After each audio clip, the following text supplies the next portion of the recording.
అనారోగ్యం, ఉద్యోగం, వ్యాపారం అప్పులతో బాధపడుతున్నారా? వెంటనే జేకేఆర్ గురువు గారికి కాల్ చేసి అపాయింట్మెంట్ తీసుకోండి.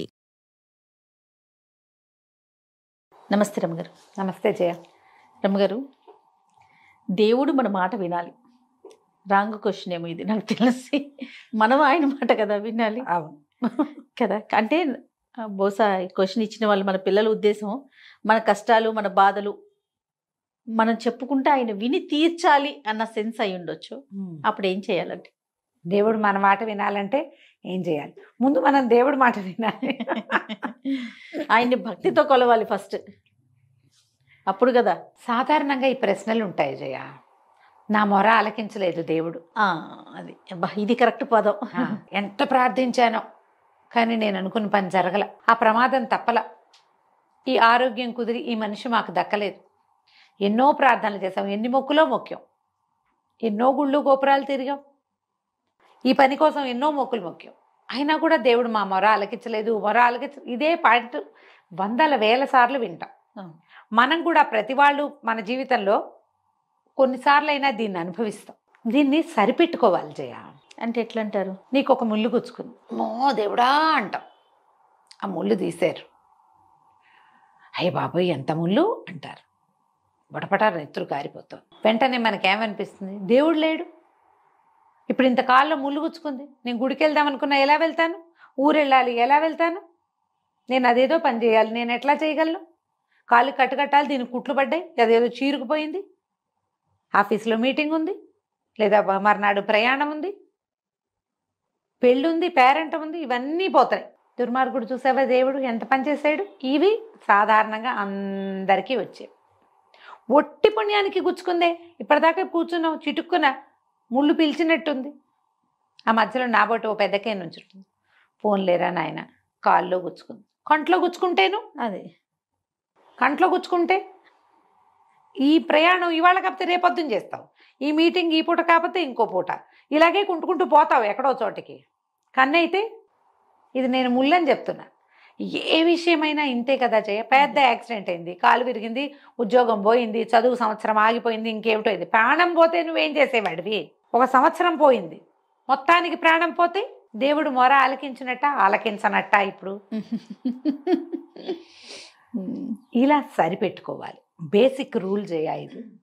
దేవుణ్ణి మనం పరిపరి విధాలుగా ప్రార్థించినా మనకి ఏదైనా లభించలేదంటే దానికి తగిన పాత్రత మనకి లేదని అర్థము. నువ్వు రాసుకొచ్చుకోలా, దాన్ని మోసుకొచ్చుకోలా, దానికి సరిపడా నీ దగ్గర లేదు, అందుకే నీకు ఇవ్వాల. నీకు సరిపడా అది నీకు ఇచ్చాడు.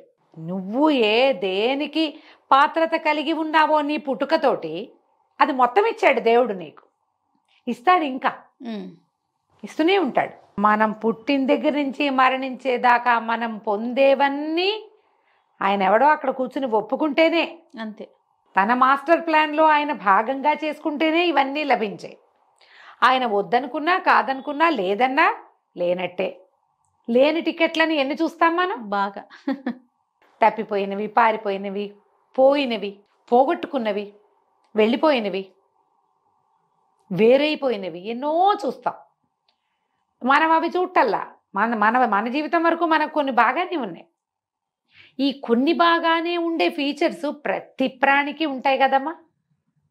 చెప్పు, ఒకటి కళ్ళు లేవు అనుకుందాం, దేవుడు కళ్ళు ఇవ్వాల, పవర్ఫుల్ ఇయర్స్ ఇస్తాడు. ఒకటి తీసేస్తే ఇంకొకటి ఇతోధికంగా పెడతాడు భగవంతుడు. ఇది లేదు అదేదో ఇస్తాడు, అది కూడా లేదు ఇంకోటి ఇస్తాడు. ఏదో రకంగా అసలు కాళ్ళు లేవు, చేతులు లేవు, చూసుకునే వాళ్ళు లేరు, దిక్కు లేదు, కానీ వాళ్ళు బతుకుతూనే ఉన్నారు లోకంలో. అంతే, వాళ్ళకు కూడా ఏదో ఇస్తాడమ్మా దేవుడు. ఆ సమయానికి ఏదో ఒకటి ఇస్తాడు. నీకు కావాల్సింది రాలేదని నువ్వు బాధపడతావు, కానీ నీకు రావాల్సింది నీకు ఇచ్చే తీరుతాడుగా. ఆయన అడ్డం పడ్డు పడలేడు అసలు. ఇప్పుడు ఆయన కూడా దానికి అడ్డం పడలేడు. నీకు రావాల్సిన దాన్ని భగవంతుడు కూడా ఆపలేడు. ఖచ్చితంగా వచ్చి తీరుతుందా రమ్మగారు? 100% మంచి అయినా చెడైనా. ఇందులో మనకి రావాల్సిన చెడు, మనం రాసుకొచ్చిన చెడుని తగ్గించుకునే అవకాశం భగవంతుడు ఇస్తాడమ్మా మనకి. అది ఇస్తాడు. చెడుని తగ్గించుకోవచ్చు. అప్పుడప్పుడు భగవంతుడు మన మొర ఆలకిస్తాడు. పెద్ద చెడు రాకుండా చిన్నది వస్తుంది. పాము కుట్టాల్సింది చీమ కుడుతుంది. కొండ నెత్తి మీద పడాల్సింది ఇంత బండరాయి పడుతుంది, ఇంత రాయి పడుతుంది, పలుకురాయి చిల్లు పడుతుంది గుండుకి. నువ్వు ఆ రాయి ఎంత పడితే చచ్చిపోతావు, నువ్వు ఇక్కడ పచ్చడి అయిపోవాలి, నువ్వు నేలకు అంటుకుపోవాలి. గుండుకు చిల్లు పడి 3 కుట్లో 6 కుట్లో పడతాయి. 3 రోజులు కోమాలో ఉండి 4 రోజులు హాస్పిటల్లో ఉండి తర్వాత ఎప్పుడు బయటకు వస్తాం. బద్దదే పడి ఉంటే జై హింద్. ఈ మార్పుకి మనం ఏం చెయ్యాలి? ఇది మనం అడగాల్సిన ప్రశ్న. అదే కదా. మన మొర భగవంతుడు ఆలకించాలంటే మనం ఏం చేయాలి? ప్రార్థన, సహాయం, ఈ 2 మార్గాలు. ఏది లభించినా దేవుడా నీ వల్ల ఇది నాకు లభించిందని నమ్మాలి. నువ్వు ఉన్నావని నమ్మాలి. భగవంతుడు అనేవాడు ఒకడున్నాడు.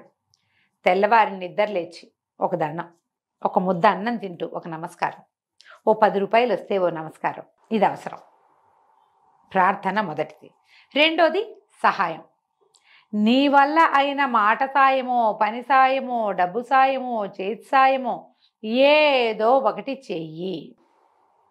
నువ్వు చేసిన సహాయం నీ మీద పడే పెద్ద కొండని ఆపి చిన్న పలుకురాయిని పడేలాగా చేస్తుంది. సాధారణంగా చెప్తారు, ప్రార్థించే పెదవుల కంటే సాయం చేసే చేతులు గొప్పవి.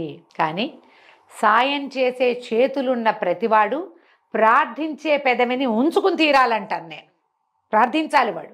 నువ్వు సహాయం చెయ్యి, నేను చెయ్యొద్దంటలేదుగా. దాంతోపాటు ప్రార్థన మాత్రం ఎందుకు చేయకూడదు నువ్వు? అదే కదా. ఒట్టి ప్రార్థన చేసి ఉండిపోవద్దు. ఇది చేసి అది చేయమంటున్నా. సహాయంతో పాటు ప్రార్థన కూడా చెయ్యి.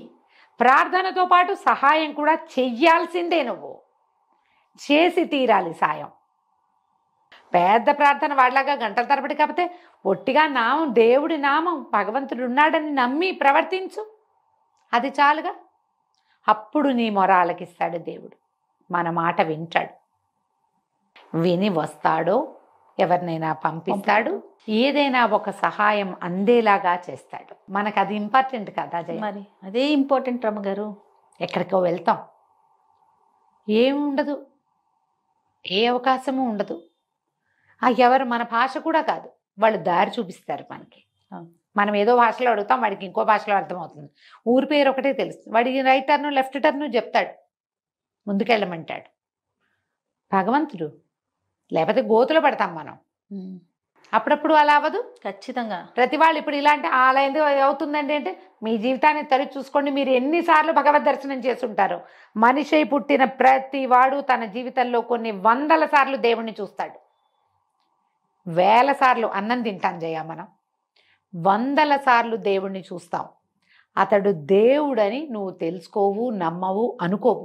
నువ్వు అనుకోపోతే దేవుడు కాకుండా పోడుగా. మరి నీకు సహాయం చేసినవాడు దైవమే. ఖచ్చితంగా ఆ స్వరూపం అది కాదు. నువ్వేదో రూపం ఊహిస్తావు, చతుర్భుజుడైన నారాయణమూర్తిని.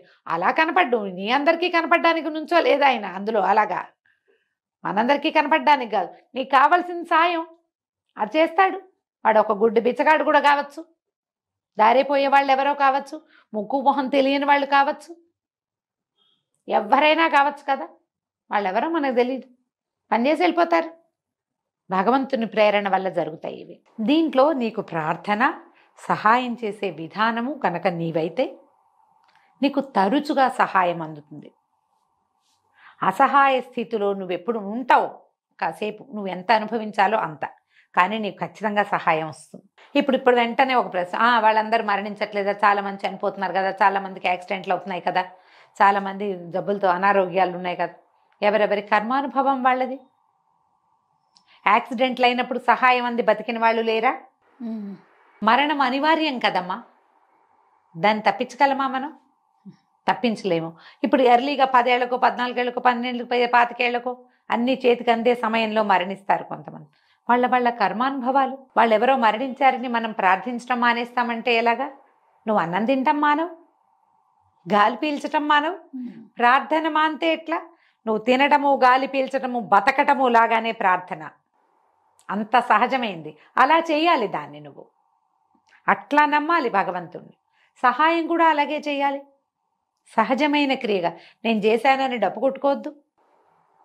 ఇప్పుడు ఇదంతా నాకే లభించాలి, సహాయం చేసిన క్రెడిట్ కోసం ఆలోచించద్దు. సాయం చేసి వెళ్ళిపో, వాళ్ళకి కావాలి చేసి అంతే. ఆ సహాయం అదేదో ప్రమాణమైన క్రియ, దీనివల్ల దేవుడు మెచ్చుకుని నాకు టికెట్ ఇస్తాడు, అది ఇస్తాడు, నాకు అదేదో ఇవంతా ఆలోచించద్దు, అది పనికిరాదు. అది క్యాజువల్గా చేయాలి. అది చేస్తే నీ మాట దైవం వింటాడు. దైవాన్ని వినిపించే ఏకైక ప్రక్రియ ఇదే, అంతే. ఏ మాట అయినా వింటాడమ్మా, ఖచ్చితంగా. మనకు అది రావాలిగా, వినిపించటం వచ్చి రావాలి, వినిపించడం వచ్చి ఉండాలి. నేను చెప్తున్నా కదా, ఊపిరి పీల్చుకున్నంత సహజంగా మీరు ప్రార్థించడం నేర్చుకోండి. దానికి స్వరూపంతో పని లేదు, ప్రార్థన అంతే.